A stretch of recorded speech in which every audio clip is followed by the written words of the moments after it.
Hello everyone, my name is Niamh and welcome back to another video. Today I'm going to be talking about some tips that I think will be helpful for anyone doing a dissertation or a thesis or even college assignments. I feel like you can apply these to just normal assignments as well. I just want to say as well, don't think that if you take every single one of these tips and just use them, you'll be absolutely fine. I'm not saying that I did all these and I did so well in college, blah blah blah. These are more tips that I realised what I should have done. I didn't really use these tips and I should have, and these are just kind of things that I've learned from doing a dissertation and many college assignments. My college course had very little actual exams. It was mainly continuous assessment. Is that the word? But so I've done a lot of assignments and I had to do a dissertation in my final year. So I thought if any of you guys are going to be in the same boat this year doing a dissertation or a thesis, or just if you're starting college, these are some tips to help you through your assignments. So I hope you enjoy this video. So the first tip, and I feel like it's so obvious, but it's to get started as soon as you can.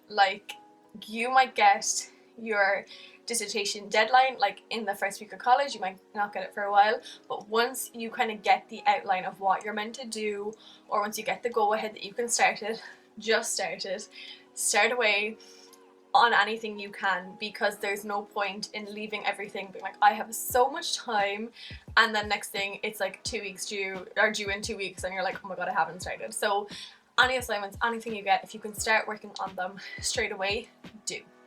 The second one is, I would say, pretend the deadline is sooner than it actually is, especially for a dissertation or a thesis. There's so much content in them, I feel anyway from my experience. So if you pretend your deadline is a month before it actually is, then you have that month till it's actually due to nitpick it and fine tune it, and it'll just be a little bit more helpful.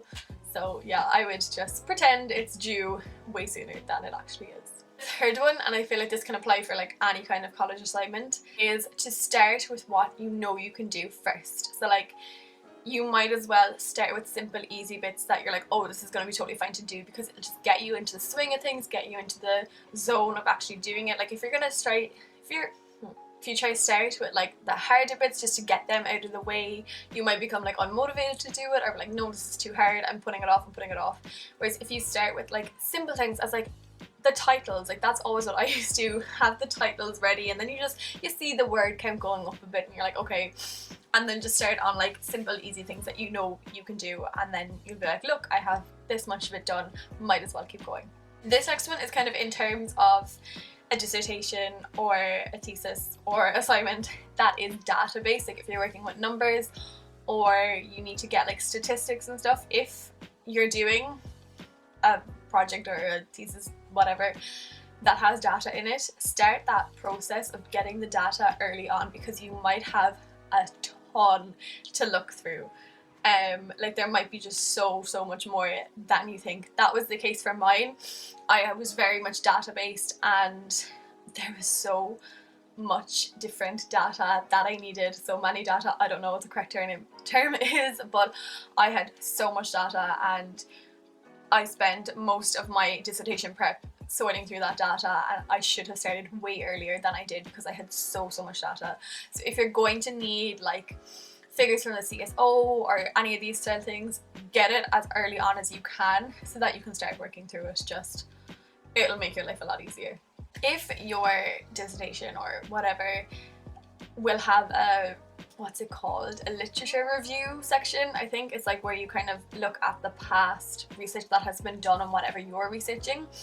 If you have to look through papers and all this kind of stuff, do at least 2-3 papers and read through them, chip away at them all the time, because they're so heavy content based, all the research that's out there, it normally is.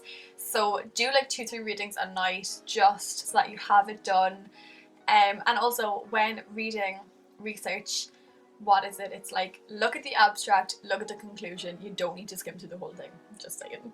If your project, I keep saying project, I don't know, assignment, whatever, involves you to have a lot of research done, or that you'll be taking bits and pieces from different articles, different things online, and you'll need to reference them, do that along the way. What I used to do, which I found very helpful, was literally have a separate document, separate Word document with all of my references on it. And I would do them like, as I would reference something, I would put the mini reference in brackets and then like leave the proper reference in a different Word document, just sort it out in my references later on.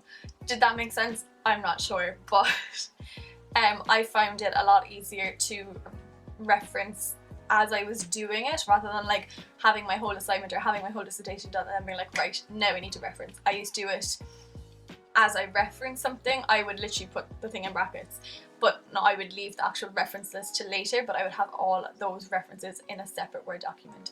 I hope that made sense. I found it very helpful and I would recommend doing that. The next thing is, if you're like in the library doing your assignment all day, or if you're even just at home working on stuff for your dissertation, listen to your body. And like, if you feel yourself tensing up and like getting ratty internally, get up and move, go to the toilet, have a glass of water, have a bite to eat or something. Listen to like your mind and your body, and if you're starting to lose concentration, get up and move around, go for a break, take 5 minutes, come back and do it again, because otherwise you're just going to be like this ball of stress and tension the whole night, and it's just not worth it. So listen to your body, listen to how you're feeling, and just be like, okay, if your shoulders are like hunched up, be like, okay, no, time to relax, take a walk around the place. It's really, really helpful. And the last thing, and this is mainly for dissertations / theses, that's a hard word to say, have all the breakdowns you need. It's okay. Like, I broke down in the library during my dissertation, like full on started bawling, crying. My friend had to take me out and like bring me outside so we could sit down, but it's okay. Dissertations and theses are very, very tough. There's a lot going on, and you also have the rest of your college work to be doing, so it's a lot. So it's okay to take a while and just be like, okay, I'm gonna cry it out, or you know, I'm gonna go for a run, or gonna like work out and get it all out. Do that. Do whatever you need to let go of the stress. But I will say, if your just general college assignments are causing you to have breakdowns, I wouldn't say that's the best thing. I would talk to your lecturer or talk to some classmates or something and just be like, okay, this is stressing me out to the point where I'm literally having a breakdown, because I don't think just normal assignments should be doing that to you. I feel like it's a bit more understandable for like dissertations and theses, because there's just a lot more going on. Whereas if your like 1,500 word assignment is literally causing you to break down, that's not okay, and you need to talk to your lecturer and just, you know, have the breakdowns for like the bigger projects. If your smaller assignments and smaller projects are causing you to break down, have a really think about what you're doing, or you know, if you're taking on too much or something. So yeah, that is everything for today's video. I hope those little tips might help some of you out there if you maybe are just starting college in a few weeks, or if you're going into a master's. I hope some of them will help you, and it's okay, you'll get through it. I got through 3 years of college, so if I can do it, anyone can. Don't worry, you'll be fine. But yeah, I hope you enjoyed this video. Give it a big thumbs up if you did, subscribe if you're not, and I shall see you when I next see you.